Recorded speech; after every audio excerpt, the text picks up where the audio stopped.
भारत के सुंदर पर्यटक स्थल महाराष्ट्र की राजधानी मुंबई सांता क्रूज के प्रजापिता ब्रह्मा कुमारी ईश्वरीय विश्वविद्यालय की मुख्य संचालिका के रूप में आदरणीय मीरा दीदी जी निमित्त हैं। आपका जन्म सन 1947 में अंधेरी मुंबई में एक व्यापारिक परिवार में हुआ। बचपन से ही आपको कला संस्कृति, साहित्य अध्ययन, नृत्य कला, संगीत कला में गहरी अभिरुचि थी। सरलता, संतुष्टता, हर्षित मुख, परोपकारी भावना व ओजस्वी वाणी के आप धनी हैं। आपको सन 1963 में मुंबई कोलाबा से यह ईश्वरीय ज्ञान मिला। संगम युगी कुमारी जीवन का महत्व और ज्ञान योग की विशेष धारणा को जीवन में अपनाते हुए आपने भी अपना जीवन प्रभु समर्पित कर दिया। आपने लौकिक पढ़ाई बीकॉम सीए मुंबई यूनिवर्सिटी से करने के बाद आईआईबी की डिग्री भी प्राप्त की।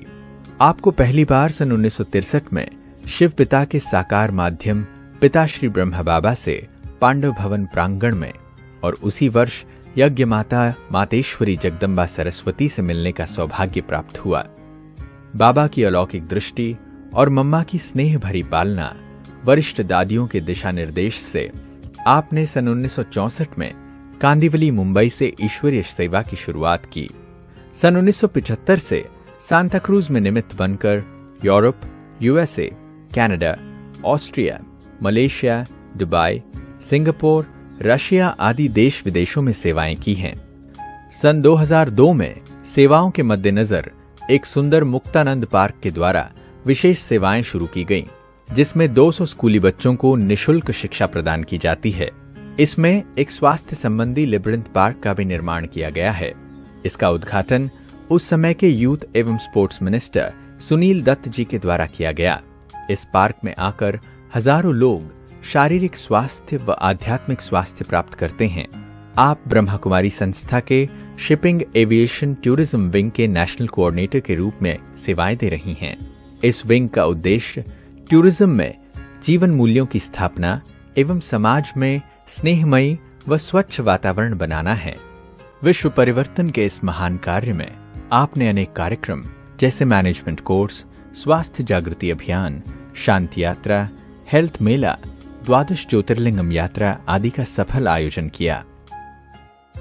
वर्तमान समय 7 सेवा केंद्रों, 5 गीता पाठशालाओं में 20 टीचर बहनों के नेतृत्व में 1000 से भी अधिक नियमित ब्रह्मवत्स ज्ञान मुरली सुनते हुए अपने जीवन को श्रेष्ठ बना रहे हैं। वैसे मैं जैन परिवार से हूँ, तो जैन परिवार में भी उपाश्रय जो होते थे तो वहाँ पर हम जाते थे और वहाँ पर जो साधु साध्वी जी होते थे, जिसको हम महाराज साहेब और महासती जी कहते थे, तो उनके पास छुट्टियों में जाकर के उनके साथ आध्यात्मिक विचार विमर्श करते थे और उनकी किताबें भी मैं पढ़ती थी। स्वामी विवेकानंद और रामकृष्ण परमहंस की भी किताबें मैं पढ़ती थी। तो थोड़ी थोड़ी आध्यात्मिक जागृति तो थी शुरू से ही लेकर के, लेकिन फिर और आगे बढ़ने लगी और ऐसे करके फिर मैं ज्ञान में आई। तो डॉक्टर निर्मला दीदी जो है, उन्होंने हमें सबसे पहले कहा कि यहाँ पर जगदम्बा मातेश्वरी जी, सरस्वती जी यहाँ पर पधारे हैं मुंबई के अंदर, वाटरलू मेंशन कोलाबा में, तो आप चलो वहाँ पर। तो मैं वहाँ पर मेरे लौकिक माता जी के साथ वहाँ पर गई। 1963 में मार्च का फर्स्ट वीक था और वहाँ पर जाकर के जब पहली बार मैंने मम्मा को, जगदम्बा सरस्वती जी को देखा, तो मैं बहुत ही देख करके अभिभूत हो गई और इतना मुझे ऐसे लगा मन के अंदर जैसे कि मैं इनको देखती ही रहूं। उनका व्यक्तित्व इतना आकर्षक था और उनका जो बोलना था वो मुझे वो बहुत अच्छा लगा। 1 घंटा से ज़्यादा प्रवचन करते थे और हम एकदम वहाँ पर कंसंट्रेशन से उनका प्रवचन सुनती थी और उस समय लगता था कि मम्मा कितना स्पष्ट बोल रहे हैं और कितना एक ही पोजीशन में बैठ करके हर्षित मुख चेहरे से बोल रहे हैं और साथ साथ ये भी लगता था कि मम्मा की जो बातें हैं सारी वो कितनी सरलता से सुना रहे हैं और वो बातें जो स्पष्ट करते थे एक ही टॉपिक को लेकर, वो मुझे बहुत ही अपील करती थी।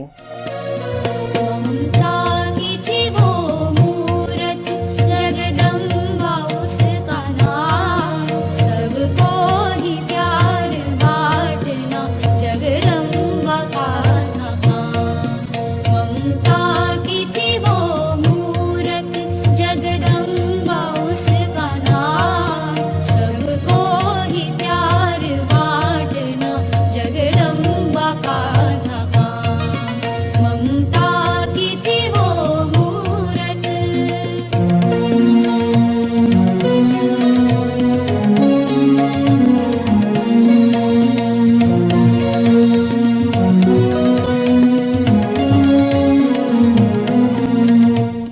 बार ऐसे हुआ कि मम्मा ने मुझे बुलाया और पूछा कि तुम्हारा नाम क्या है।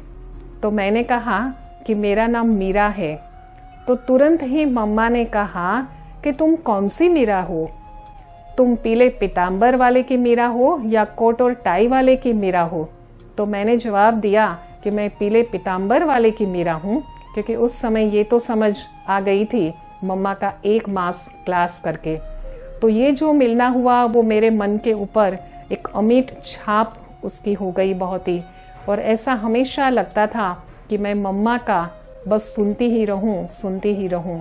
जब हम 1.5 आवर दूर जाते थे घर से लेकर के कोलाबा वाटरलू मेंशन सेवा केंद्र पे, तो ट्रेन में भी बैठे हुए, कार में भी बैठे हुए मैं मम्मा को ही मन के अंदर याद करती थी और उनकी छवि जैसे कि मेरे मन के अंदर प्रिंट हो गई थी। तो याद करते करते मैं मनन चिंतन भी करती थी और फिर जो प्रवचन सुनती थी वो भी बहुत ही मनन चिंतन करके जब रिटर्न होते थे अपने घर में, रात्रि को 10 बजे पहुंचते थे। लेकिन बिल्कुल मैं रेगुलर सिंसियरली मम्मा के प्रवचन में गई जितना दिन मम्मा यहाँ पर मुंबई में थे। और जो मेरी आध्यात्मिक जिज्ञासा थी, जागृति थी, वो और आगे अग्रसर हो गई और ज्ञान में आगे बढ़ने के लिए, आगे चलने के लिए मुझे और ही बल मिला।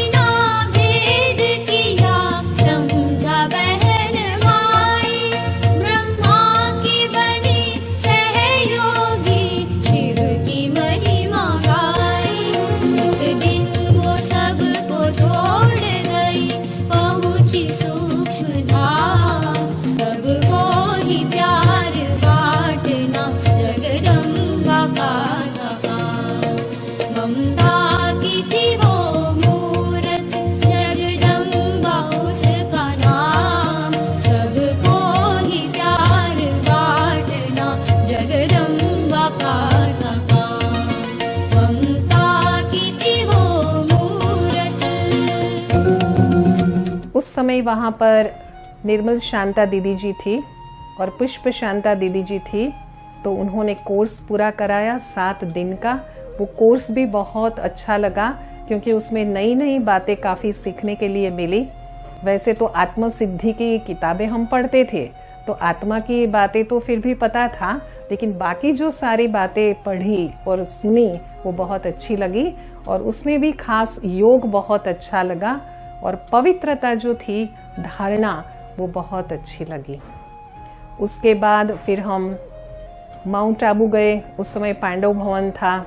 तो वहाँ जब गए फर्स्ट टाइम तो पूरे रास्ते में मुंबई से लेकर के माउंट आबू तक मुझे यही मन में विचार आते रहते थे कि कैसे होगा माउंट आबू और बाबा हमें मिलेंगे तो कैसे हमें क्या होगा, ऐसे सोच रही थी। क्योंकि मन में बहुत उमंग, उत्साह और खुशी थी कि जल्दी ही जल्दी जाकर के हम मिले।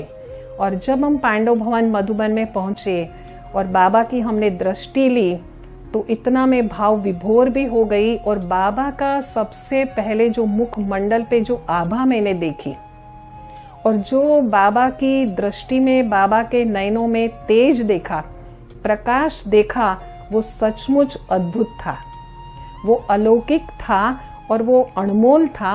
और वो मेरे क्षण भी बहुत ही अविस्मरणीय वो क्षण थे।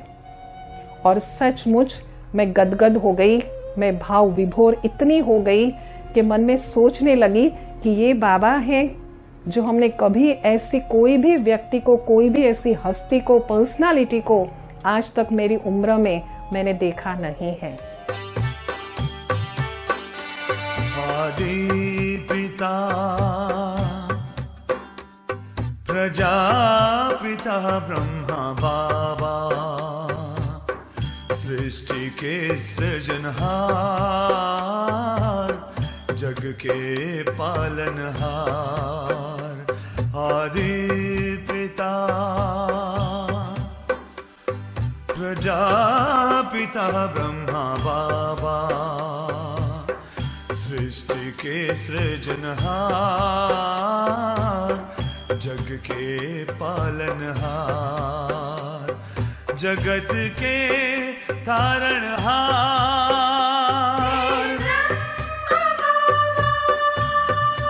ओ मन मेरा बारंबार करे प्रणाम। आदि पिता प्रजापिता ब्रह्मा बाबा, सृष्टि के सृजनहार, जग के पालनहार।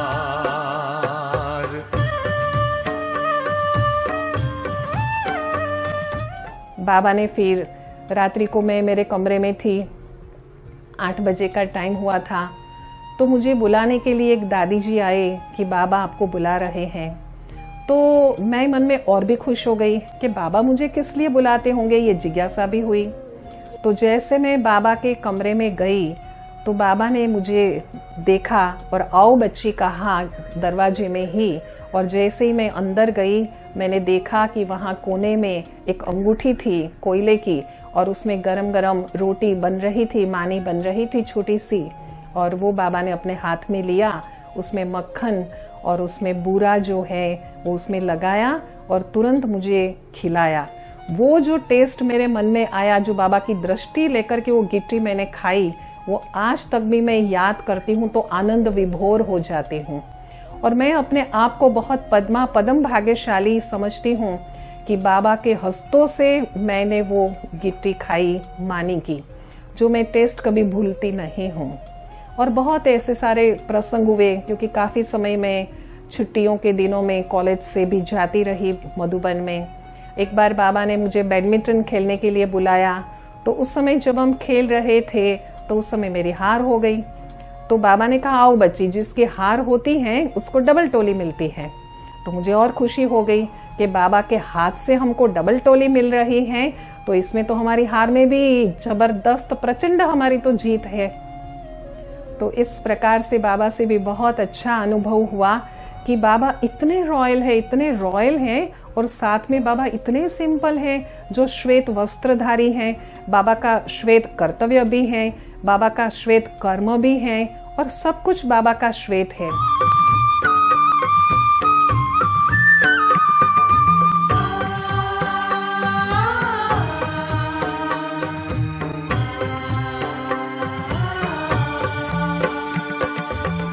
पावन दृष्टि से तूने किया सभी को है निहाल, त्याग तपस्या सेवा के दिए तूने अनेक मिसाल।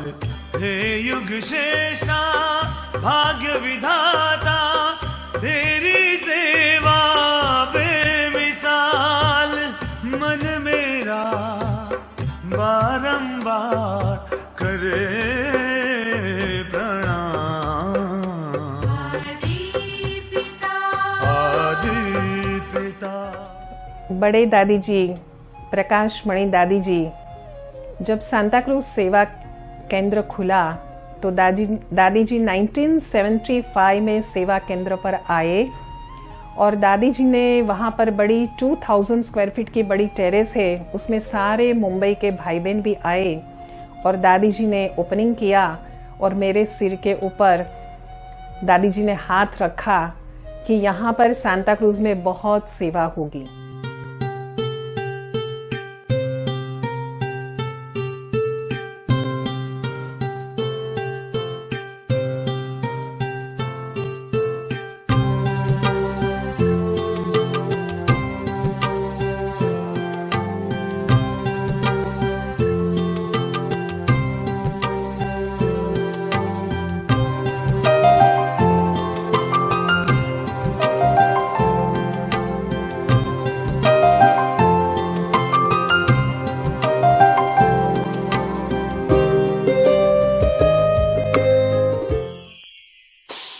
दीदी के लिए मैं ये कहना चाहूँगी, खुदाई नैनों का कोहिनूर हीरा हो आप, उस दिलाराम के दिल की सच्ची मीरा हो आप।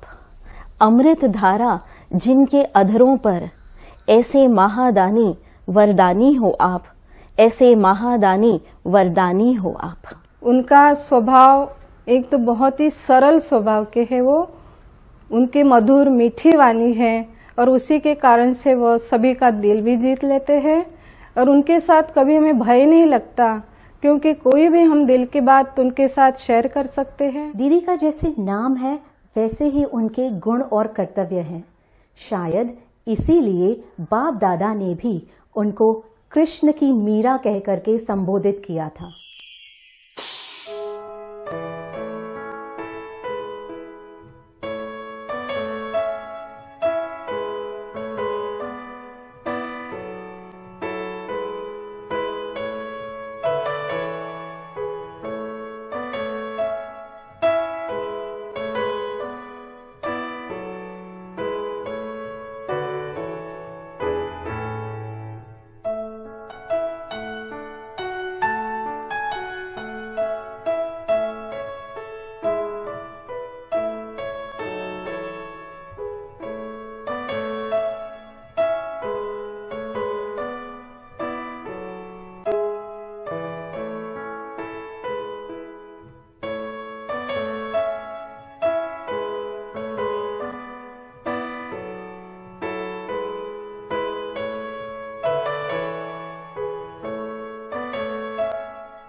दीदी की एक खास स्पेशलिटी ये है कि दो जब भी बात करती है, जब भी मुरली समझाती है तो एक वात्सल्य प्रेम से समझाती है, तो बहुतों को वो एक मग्न कर देती है उनकी बात में। और जो सरलता से जो वो समझाती है मुरली, तो हर एक व्यक्ति को अपने ओर खींचती है, एक लोचुंबक या तो चुंबक की तरह। और दीदी की बात इतनी स्पष्ट, क्लियर और सिंपल भाषा में वो तारण करती है कि सुनने में बहुत अच्छा लगता है और मुझे दिन का एक पॉजिटिविटी और एनर्जी मिलती है पूरे दिन भर। हम पद्मा पदम भाग्यशाली है जो बाबा ने हमको प्रेममय, ऐसी प्रेममय टीचर दिया है। थैंक्स बाबा, शुक्रिया। तो एक बहुत इम्पॉर्टेंट चीज जो मैंने दीदी को ऑब्जर्व करके सीखी इज डिसिप्लिन। इतने लोगों के साथ वो इंटरैक्ट करती है दिन में, लेकिन इतनी हम्बली, इतनी डिसिप्लिन तरीके से बिल्कुल ही नहीं लगता कि उन्हें कभी गुस्सा आता भी होगा। तो ये एक चीज जो मुझे लगा कि यहाँ आने के बाद, दीदी को देखने के बाद, कि ये ज्ञान में आने के बाद कि दीदी जब इस तरीके से बिहेव करती तो हमें भी एक प्रेरणा मिलती है कि हम भी इस तरीके से बिहेव करें ताकि हम ये चीज अपने प्रोफेशन में डाल सकें। दीदी बहुत लविंग और केयरिंग नेचर की है। बाबा जो मुरली में बताते हैं कि गुणों का श्रृंगार करता हूँ, दीदी में सभी गुण दिखाई देते हैं। गुणों की मूर्त दिखती है दीदी प्रेम स्वरूप, ज्ञान स्वरूप, आनंद स्वरूप दिखती है।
कितना विराट कितना सुंदर है वो रचनाकार, रचा है जिसने इतना सुंदर ये अद्भुत संसार।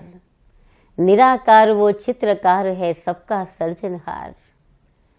जैसे उस परम चित्रकार की महिमा अपरंपार है, ऐसे ही उसके दिव्य रचना की महिमा भी उल्लेखनीय है।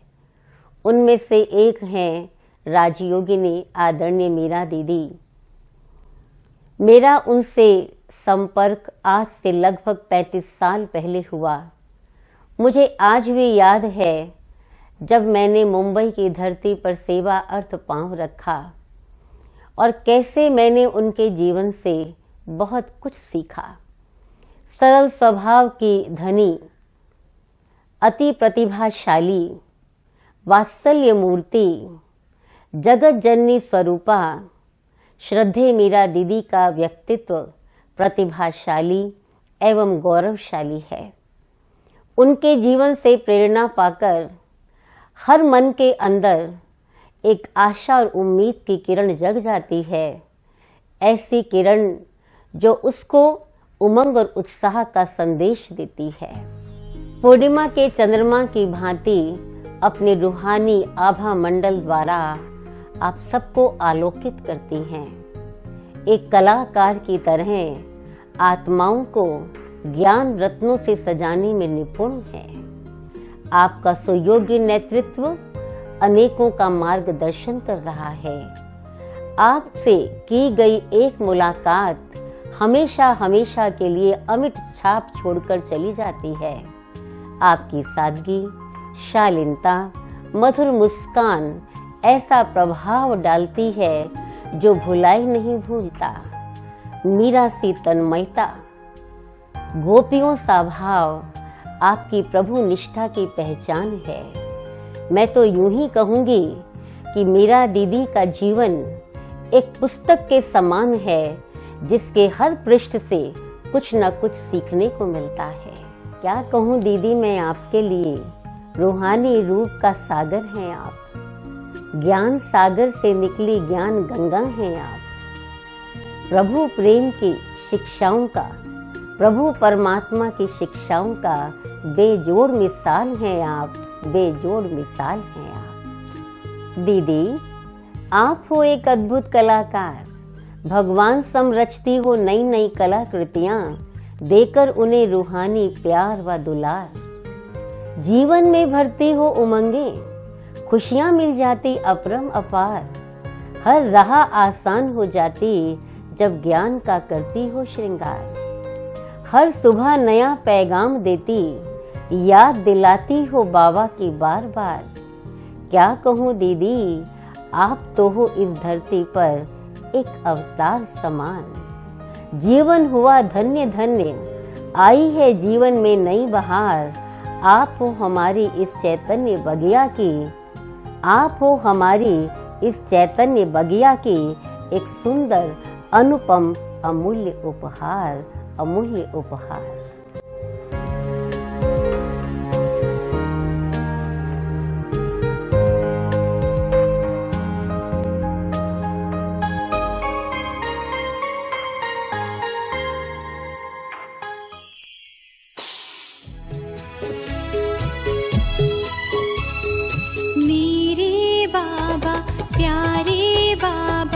कोई तुम सा है कहा, मेरे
जाती है।